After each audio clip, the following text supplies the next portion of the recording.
Donc, on a vu qu'il y avait finalement deux Éharot, deux éclairages.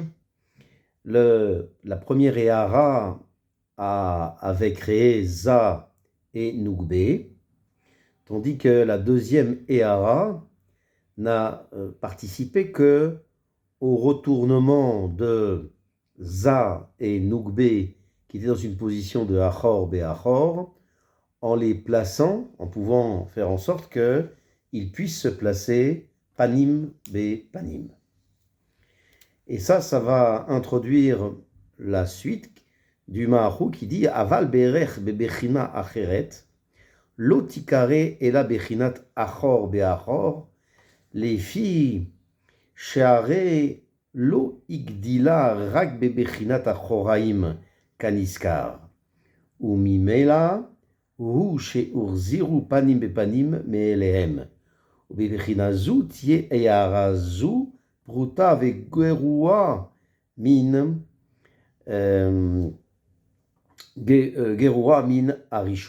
הראשונה. כי הראשונה תקנה ועשתה כל הפרצופים כולם שלמים. וזאת לא עשתה רק Agdalat Chatsit Bechinat Achoraim Kaniskar. Il dit comme ça, si on voit les choses d'une manière différente, on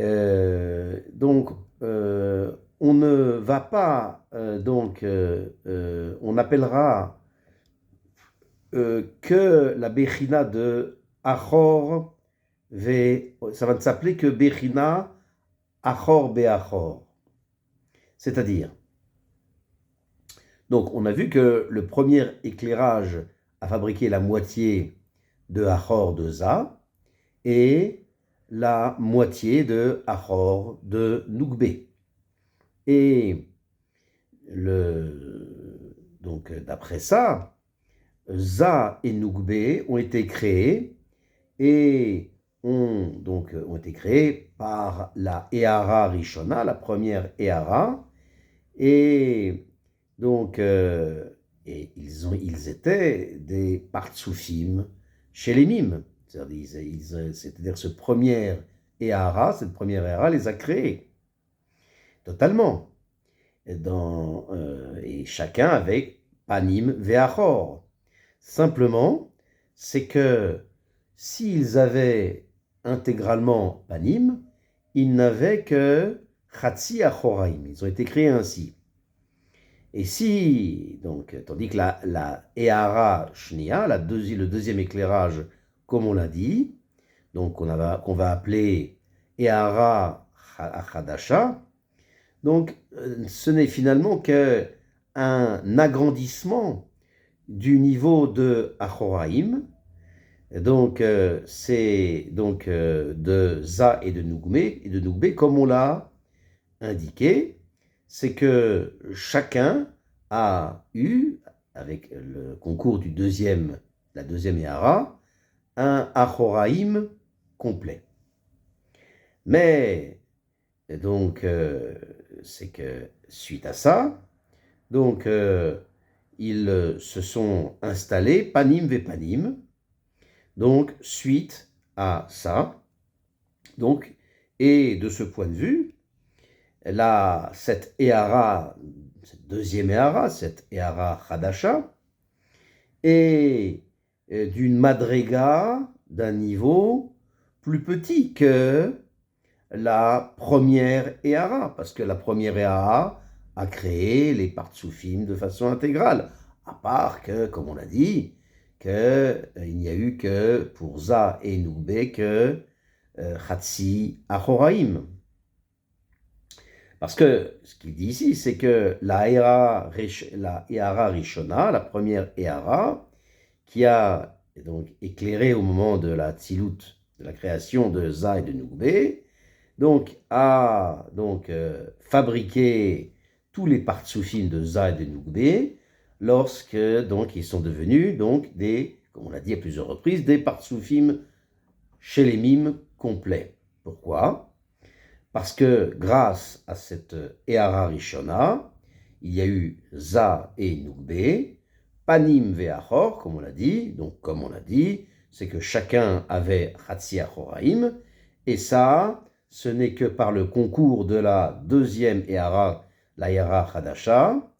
Donc, elle n'est finalement, qui n'a fait que agrandir, entre guillemets, la moitié de la Achoraim, l'arrière de Za et de Nougbe, de manière à ce que chacun puisse avoir de façon autonome intégralement un arrière.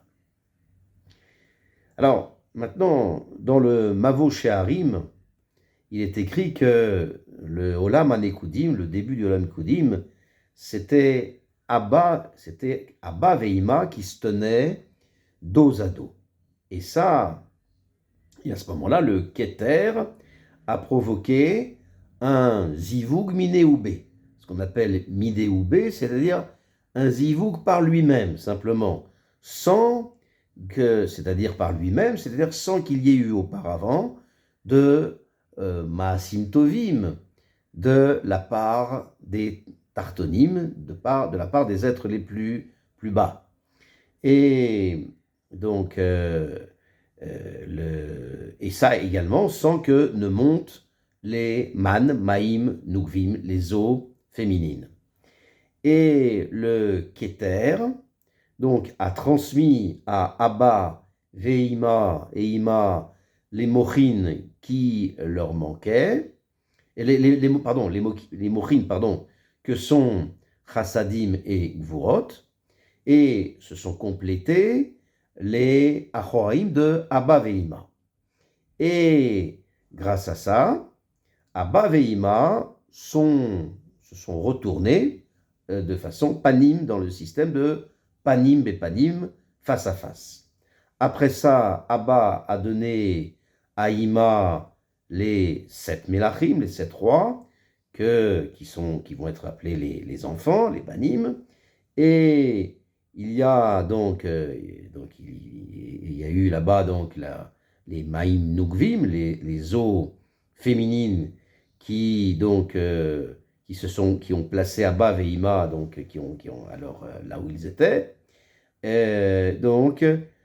avec donc ces mochin de chassadim et gvurot, donc qui leur a été donné.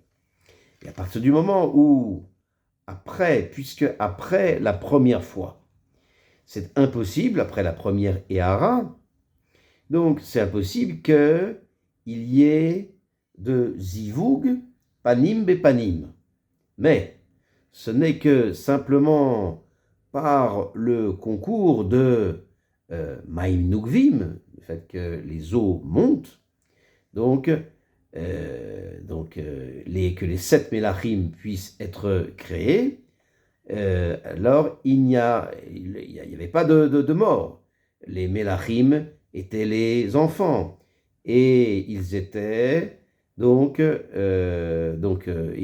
montaient constamment, et les maïm nougvim sont montaient constamment dans la bina, car les enfants, ils montent constamment de maïm nougvim, et eux ne pouvaient pas se placer constamment, ils ne se plaçaient pas constamment, c'est-à-dire ils restaient les mochin qui les plaçaient panim bepanim.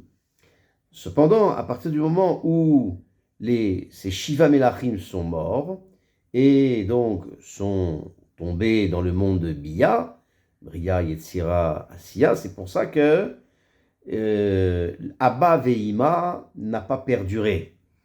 Et ces mochin qui ont entraîné de placer, et il n'y a pas eu de possibilité de faire en sorte que ces mochin les placent Abba Veima dans le système de panim et panim.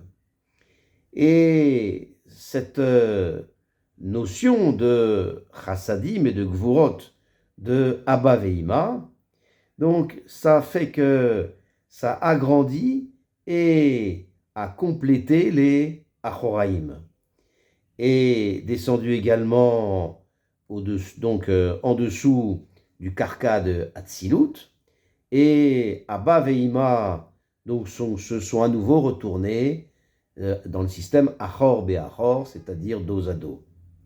Et là, il se trouve que les Achoraïm sont tombés donc de Abba Veima. Donc c'est la notion de Chassadim et Gvurot qui a été donnée de manière à compléter les Achoraïm. Le Maharu continue et dit que Ma she'amru shenaflu Achoraïm shel Abba Veima hu al bechinat Chassadim ve'Gvurot elu amagdilim Achoraïm ou marzirim panim bepanim.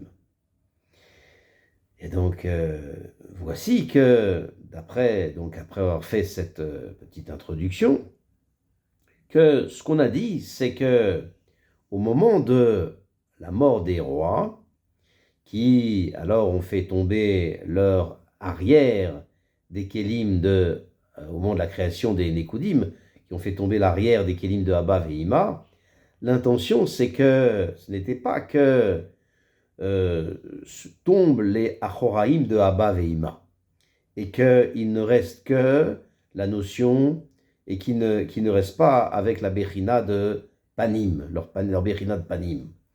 Mais l'intention de la déchéance, de la tombée de leur Achoraïm, c'est se tenir sur, il s'agit du Choug, dont on parle maintenant qui est tombé, c'est-à-dire il s'agit de Chassadim, de ces Chassadim et Gvurot, qui qui agrandissent, qui agrandissent et complètent le Achoraim de Abba Veima, et ils vont se retourner pour devenir Panim Bepanim. Et la reine, le Maharu dit, c'est pour ça que la reine Al titame im anu mechanim vekorim le bechinazu pam panim ou pam achor. Veu al bechinat chassadim ou gvurot elu im abechinot sheigdilu achoraim kol ze nafal lemata. Veu bechinat achassadim ou gvurot shelokrim abba veima mina keter sheu arich anpin Kedele arziram panim be panim. Ki gam be'abba ve'ima, aya bahem bechinat achor be'achor, kemo she'idbaer bezrat Hashem.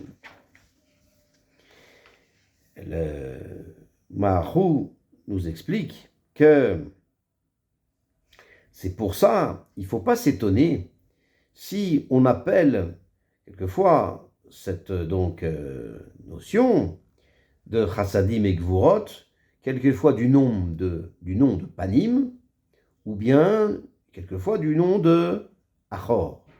C'est-à-dire qu'il y a deux façons de voir en fait les choses. Si on voit ce qui leur a permis de se retourner, on va l'appeler Panim.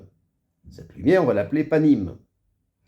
Mais si on veut l'appeler aussi Achor, on peut l'appeler aussi Achor. Pourquoi ? Parce que la première lumière, c'est elle qui a créé les Partsoufim. Alors que la deuxième lumière n'a fait que agrandir, compléter les Achoraïm de Abba Veima. C'est pour ça qu'il nous dit de ne pas s'étonner. C'est-à-dire, ça dépend du point de vue dont on se place. Et ça, c'est parce que l'un porte sur la notion de Chassadim, donc c'est les notions de Chassadim et Gvurot, qui sont tombés avec ces notions qui... Donc c'est avec ça qui ont été agrandis, donc complétés les Achoraim de Abba Veima, c'est-à-dire que tout cela est tombé plus bas. Et il y a aussi les Morin, que sont Chassadim et Gvurot, c'est-à-dire ce choug de Keter. Car pour qu'il y ait des choug qui soient donnés à Abba Veima, il faut qu'ils viennent du partsouf supérieur qui est donc Keter. Donc, pour que Abba et Ima se mettent donc dans une situation de panim et panim, il a fallu que le Mahatzil fasse un zivug miné ou b, c'est-à-dire de par lui-même, de par ce Keter, ce zivug a créé une tipa qui contient des chassadim et des gvorot qui vont parvenir donc à Abba Veima, et lesquels vont prendre les chassadim et la moitié de son achoraim, et Ima, la gvura, qui vont être, et donc ils vont se retourner panim ve panim. Et ils vont faire un yichud, et ça c'est donc ça va être le règne de Chochma et Bina, ce règne étant né de la seconde, on va dire, impulsion, de la seconde Ehara, qui les a retournés panim bepanim. Il y a eu une lumière qui est descendue dans les 7 sphirotes, d'au-dessous. Les sphirotes vont amener donc un surcroît de lumière, donc à Chochma et à Bina, qui va leur permettre de rester panim bepanim. Mais quand les Melachim meurent, et qu'il n'y a plus donc il a fallu ils vont perdre, ils vont se retourner à nouveau achor beachor, parce qu'ils vont perdre leur achoraim. Donc et ça donc c'est la notion donc qu'il dit, donc c'est la notion de mochin, que sont chassadim et gvorot qui vont prendre Abba Veima, que vont prendre Abba Veima, de Keter qui est Arichanpin pour compléter donc leur achoraim, et donc de sorte et ainsi pour qu'il Abba Veima se retourne panim ve panim, parce que donc même après le tikkun, Abba Veima dans Hatzilut vont se tenir face à face, parce que leur zivug va perdurer, et ils ne se retourneront pas achor beachor. Tout ça, c'est dans le Olam ha-Nekudim. On trouve également Abba Veima, qui est dans une situation de achor beachor, parce que, à cause de ça, ils ont besoin des chassadim et des gvorot qui vont être diffusés à partir de Harich, comme on va l'expliquer plus tard, Bezrat Hashem.